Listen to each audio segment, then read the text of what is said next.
Hello and welcome to today's edition of Talking Winch. It's a big one, ladies and gentlemen. We're away today at Bishops Cleeve in Southern Division 1. As always, joining me pre-game is Winchester City's football encyclopedia himself, Mr. Peter Keane. That leaves yours truly, the man of the hour, the man with the power, man that's too sweet to be sour, the tower of power himself, the people's report, Mr. Yannick Piatkowski. Afternoon, Pete. Afternoon, Yannick. We've had a lovely trip up here, to be honest with you. Bit picturesque. Pete took us through some rural villages of Wiltshire, and and we've got a lovely view here. To be honest, it's a lovely little crowd here, and there's some lovely views which we'll get into in a minute. But Pete does have some team news, and it is some team news as well. Off you go, Pete. On the drive or part of the service, I want to make it as pleasurable for you as I can. But yes, so Dave, I just rang the changes by the looks of it today. So Luke King is obviously back, which is good news after his injury. And two new signings are in. Whittingham, who's come on loan from Havant, who plays central midfield, and Dan Jones is back. Is back from Sholing, which is absolutely brilliant because what a class act he is. And obviously he gives us more options going forward. So Baz drops down to the bench. So he's rung the changes today. So Danny King down to the bench as well. So obviously let's see how the new lads do today. Yeah, exactly. Number one, it's great to have Dan Jones back. Brilliant from midfield. So that will give us another attacking option. After last weekend, which was, shall we say, wasn't our finest hour, shall we say. But that being said, today's big. Yes, it is. I mean, it was quite an insipid performance. Very, very disappointed, and I can understand why Dave O's rang the changes. And obviously, it's but you know what City are like. The better the opposition, the better that we seem to play. Obviously, our form, no win in 4, which is, and I was looking, we only lost 5 games all season. That's still second least after the leaders through. So I know there's no, not many teams beat us, but just imagine if we turn some of those draws into wins. Yeah, exactly, and obviously,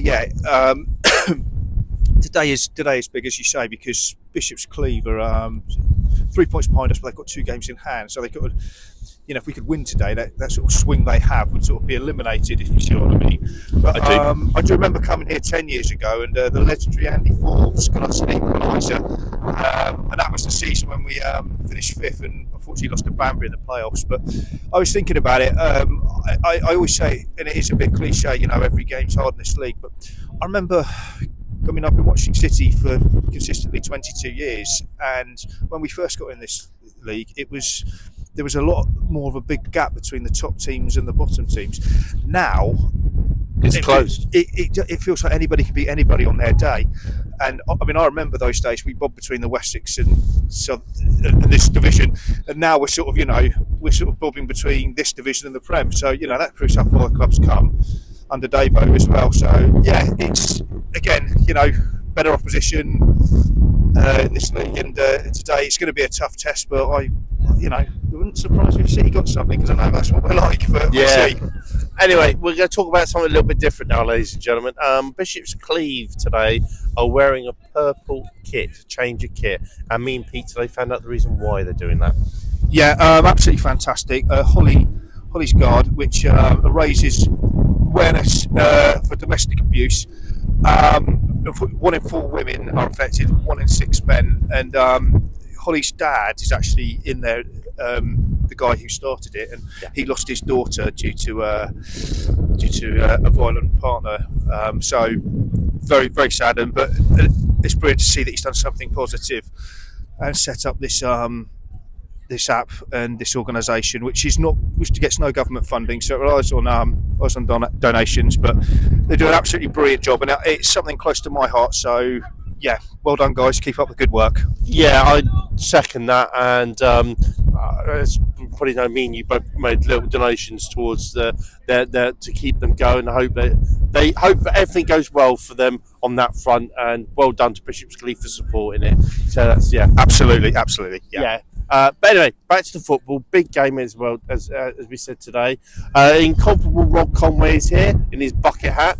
So we'll see him at half time. And then Pete will join me again at full time because Kev Watkins is unfortunately not here today, so we will see how it goes today. Good luck to City, and we'll see you soon. Thanks a lot, Pete. My pleasure. And we'll speak to you later. Take care.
Hello, welcome to the halftime report, everybody. It's incomparable time. That's right, he's here with me. It's Bishops Cleeve 0, Winchester City 1, Rob Conway. It is. Before we go any further, we've had a really long half. It's probably the longest half of the season. Yeah, I mean, it's. Let's have a look. It's what is it now? 2 minutes past 4, and it's literally at the full half-time whistle went 1 minute ago. Yeah. I mean, obviously, for an incident that happened within the first 90 seconds.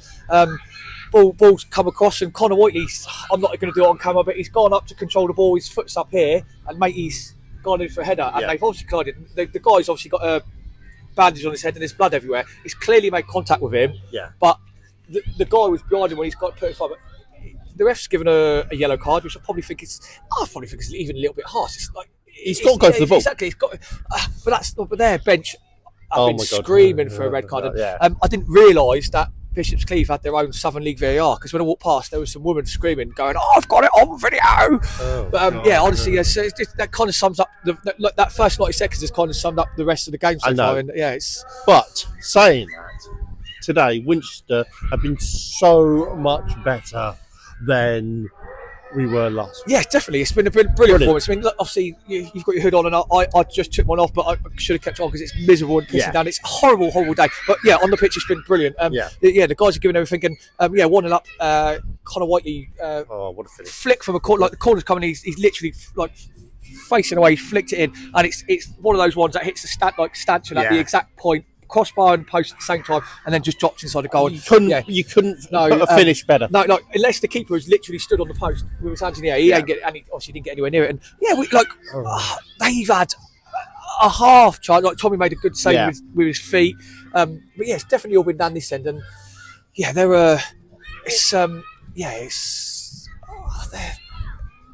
I've been here 3 times and I've never seen us win. I don't like this place. I don't know this club. No offence to anyone in particular personally, but they're a weird bunch of people. Yeah. I'm sorry, they are. And this is going to go one of 2 ways. We're going to hold the lead and we're going to go on, and it's going to be a fantastic win, and we'll celebrate. And it's going to be a great night. Or they're going to spawn their way back into it, and I'm going to go home and be miserable and cry. Yeah. Toss a coin. Let's hope it's the first one you said. Yeah, exactly. Going from a Winchester point of view, it's wonderful to have Dan Jones back. Within the first minute, you've seen what we've been missing. Yeah, definitely. I mean, he's straight away he gets the ball, he tries to go forward. He's nimble with his feet. He's good at going forward, which is what you want from a player. Yeah, exactly. Yeah, definitely. I said to him at half time, it's great to have you back, and it is. You kind of don't know what you've lost until you get it back again. Yeah, exactly. I'm not saying we've had bad players without him, but no. Good. He's good. And Alfie Whitting's been good as well. Yeah. So. I mean, the only thing I would say, obviously, Dave always says, I always predict his substitutions. I kind of feel like I don't want any at the moment. I mean, like, one of the things that's been a bit of a like we make too many changes. Like exactly. Like Luke King, whether we can play 90 minutes on a 4G, who knows? But as lot for every second that he is available to play, keep him on that pitch because he makes a massive. Yeah, exactly. Matt definitely. He's big, he's strong, he's physical, and they hate him. And that's the most important thing. And I feel like I don't want him just take him off just to rest him for 10 minutes and then kind of let him back into the game. No. And if we go 2 or 3 up, then fair enough. But yeah, I kind of feel like you normally say what changes you make. Yeah, I know. None. Like at the moment, none. No. And that's a good point you make, because Luke King in that first half, ladies and gentlemen, in the air, won everything. Outstanding. And it's one of those things. Again, he hasn't played for a few weeks, and you kind of realise you don't know what you're missing until you got him. And we will see. We will see. Let's hope his first suggestion is what happens, ladies and gentlemen. Because again, at full time, I'm going to have Pete Keane back, and we will see. Hopefully, with 3 points to Winchester. Thank you, Rob. See you later.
Hello and welcome to the full-time report here on Talking Winch. It's finished. Bishops Cleeve 2, Winchester City 1.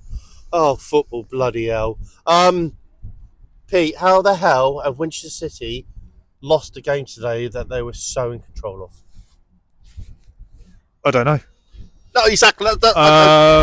Yeah, I thought we were brilliant. I thought, first half we controlled it, carried that on in the second half, and we looked more likely out of the two sides to score than they did. And then, it seemed to be petering out into nothing, which was great for us. Last 10 minutes, and then I don't know what happened with that first goal. It seemed a bit of a confusion at the back. I wasn't quite sure, and all of a sudden it's rolled in. We're all looking at each other, and then Raf's gone through, did brilliant, and then unfortunately he's missed, and then you just kind of knew it was coming. Then they got there and then scored, and it's so gutting. And obviously, with the situation, I think they're level on points loss now, and they've got 2 games in hand, so it's a real blow for our playoff hopes. We are going to have to go on one of our runs of doing like a 10-game unbeaten run to even stay in the playoffs. That's good. We've got 11 games left. So. Yeah, we're 10. Do you know what? That will do. Sounds like a good start. It's a good start, yeah, but it's been really disappointing because we played some really good football today. Dan Jones and Whittingham were superb additions to our squad. They looked really good today. First off, actually, most of the game they couldn't live with those two, quite frankly. And then from the last 10 minutes, we've gone to being the team in control to feeling like I've been punched in the gut, and it's just I just can't put into it. I really can't. It's really disappointing. I think that's another word. Absolutely. In a way, I wish you had a game Tuesday so we could, get it out. But can I just say, I'm not having to go at anybody on the playing side or Dave or enough like that. I'm just trying to fathom out how we've played so well today and not come away with 3 points. Sometimes in life you don't get what you deserve, and that's what I think's happened today. Because I thought there'd only be one winner, but I had a sneaking feeling today as well, thinking that we were going to do it. It looked like we were, but obviously dust ourselves down. We've got Mousehole home next Saturday, and hopefully you get a good reaction. But there's a lot of positives out there, and I like what I saw from the new lads. So, exactly. Like you say, we'll go again. Yeah, absolutely devastated. I said on the interview with the football club's website that, you know, people probably don't want to hear me coming on here, sort of hard luck story and all that. But, you know, truth of the matter is we were far and away the better team. Strong performance, kept them at arm's length completely in the second half. Couldn't have been more in control. They didn't even look like scoring. Should have gone and picked them off for a second and a third goal. Would have been a perfect away performance. But the way the luck's going with us at the minute, you know, it's just everything's transpiring against us. So, you know, we will lick our wounds massively. Very disappointing to then concede the goal for 1-1. And you know what happens when momentum shifts like that? You imagine they're going to be the ones having the right go at us, but no, we went at them. Should have scored for 2-1. 100% should have scored, and then they go and get a second. So yeah, absolute kick in the teeth. I'm doing this now this morning. The morning after the night before, was in a dark place yesterday. Yeah, absolutely devastated with it. But I'm waking up with a lot more optimism because realistically, we put in a fantastic performance away from home, difficult venue. It's one of the better sides, and we were much better side. So you have to seek solace in that, and everyone will be writing us off now. Good, keep writing us off, because write us off at your peril. We'll stick with us, the supporters. I know you will. Obviously be disappointed, whatever you want to feel emotionally towards it, but don't write us off, because we're not a bad side, and some people will get to see that in the next few games. I'm very sure of that. We'll see you next Saturday. If you'll come down to the home game against Mousehole, we'll see you down there. Get Davo to send us over a comment and get his thoughts on the game. We'll see you next week, everyone. A week to recover from this, and we'll see you then. Same which time, same which channel. Take care, people.